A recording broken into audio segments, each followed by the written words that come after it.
Quick kick around the pitch. It is episode 1. We have made it. Euro Friday, technically. The summer of soccer begins today, and it begins with Germany, Scotland, a Group A matchup from the football arena in Munich. We get it all kicked off at 3 p.m. on Fox, the big Fox, not FS1, on the big Fox. What a treat we're in for this summer. I'm sure you followed along with the previews coming up to this, but we are finally here. Quick kick around the pitch is back in its original format. Back on Twitter, 2 minutes and 20 seconds. Let's get into this.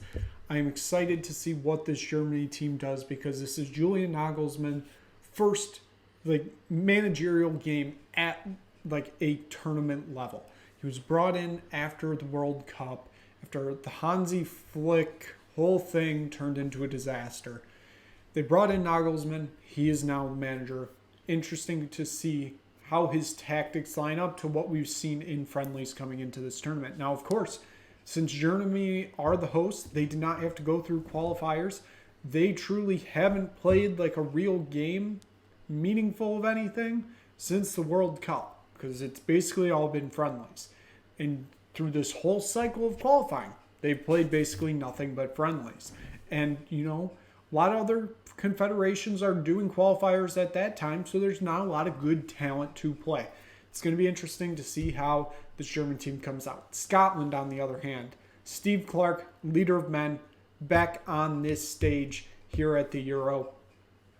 It's going to be interesting to see what he does to slow down this German team. He's very good at slowing teams down with that back line that he has for Scotland.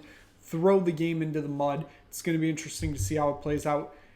If I had to pick a winner here, I'm going to go with Germany. I think being the host team, you kind of got to win the home game. I mean, of course, Qatar lost in World Cup 22, but I expect Germany to win this game. Probably a 1-0 or 2-1 scoreline. I'd lean more towards 1-0, but I expect Germany to top Group A at the end of Friday night.